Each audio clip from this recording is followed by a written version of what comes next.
कल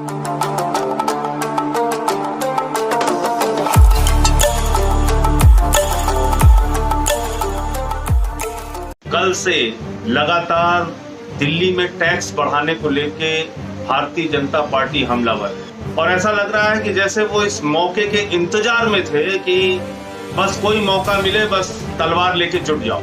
ऐसे संकट के समय में भी भारतीय जनता पार्टी के नेता ओछी राजनीति करने से बाज नहीं आते, घटिया राजनीति करने से बाज नहीं आते। 2014 में अंतरराष्ट्रीय बाजारों में कच्चे तेल का दाम था $109 प्रति बैरल।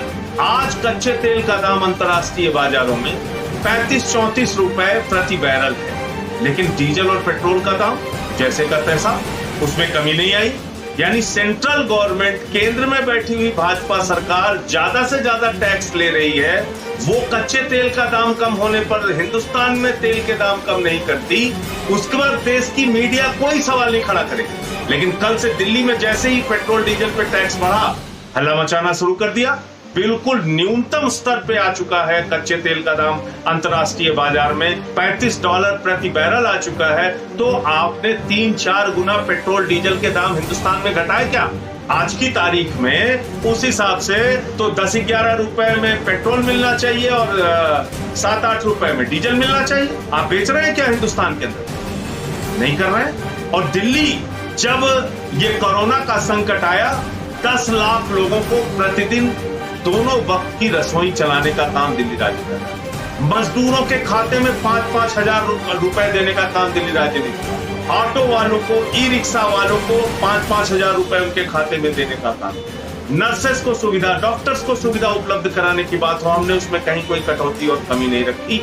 1 करोड़ लोगों को राशन बांटने का काम दिल्ली सरकार ने किया। दिल्ली में कोरोना संक्रमित मरीजों का कितना ख्याल रखा, किस स्तर पे जाके उनके बचाव के लिए काम किया, इसका अंदाजा आप इसी बात से लगा सकते हैं। देश में अगर संख्या के हिसाब से देखेंगे तो कोरोना संक्रमण के केस तीसरे नंबर पर दिल्ली में है, लेकिन मौत के मामलों में, मृत्यु दर के मामलों में हिंदुस्तान के 10 ऐसे राज्य जहां पर कोरोना के केसेस सबसे ज्यादा हैं, उसमें हम मृत्यु दर में 9वें स्थान। भाजपा शासित राज्यों की क्या हालत है? भारतीय जनता पार्टी शासित राज्य गुजरात की अगर आप चर्चा कर लें, वहां पर मृत्यु दर सबसे ज्यादा है कोरोना केसेस। मध्य प्रदेश की बात कर लें, वहां पर मृत्यु दर सबसे ज्यादा है कोरोना केसेस। हम तो ईश्वर से प्रार्थना करते हैं किसी देश के हिस्से में किसी की जान नहीं जानी चाहिए। तो गुजरात हो, मध्य प्रदेश हो, महाराष्ट्र हो, दिल्ली हो, कहीं नहीं जानी चाहिए। दिल्ली के अंदर 5-5 हजार रुपए ऑटो वालों को, मजदूरों को दे दिया, कोई प्रशंसा नहीं।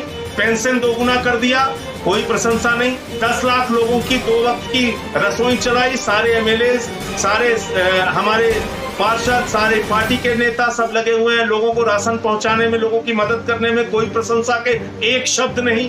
एक महामारी की स्थिति आई, एक संकट का वक्त आया, तो बजाय इसके कि हमारा आप साथ दीजिए, आप तलवार लेके जुट गए। अरे भाई, दिल्ली को भारत का हिस्सा मानती है भाजपा की नहीं? कोरोना संकट की महामारी से निपटने के लिए 17,500 करोड़ रुपए देश के लगभग सभी राज्यों को केंद्र सरकार ने बांटा, भाजपा सरकार ने बांटा।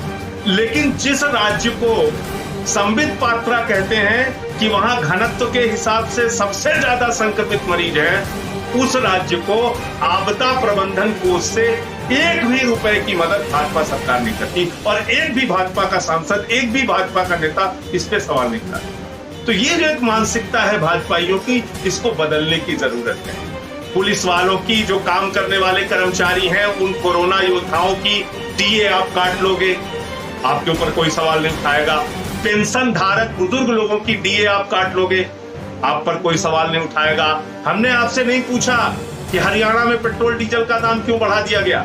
हरियाणा में भी बढ़ा दिया गया, पंजाब में भी बढ़ा दिया गया। एक आर्थिक संकट की स्थिति है इस समय देश में और राज्यों के सामने भी वो संकट है।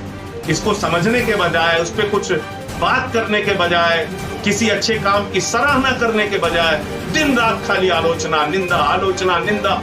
इस कोरोना के संकट में प्रधानमंत्री जी भी अपील करते हैं, केंद्र सरकार भी अपील करती है कि मिलजुल कर काम करना है। हम लोग मिलजुल कर काम करने का दिन रात प्रयास आप लोगों के साथ कर रहे हैं। लेकिन आप तो ऐसे हमलावर हो जाते हो किसी एक विषय को लेके, जैसे मालूम पड़ता है कि सारा अपराध पूरे देश में अगर कोई कर रहा है तो आम आदमी पार्टी कर रही है। ये मानसिकता कहीं से भी ठीक नहीं है। इस विचार को, इस सोच को भाजपाइयों को बदलना होगा। जय हिंद, इंकलाब जिंदाबाद।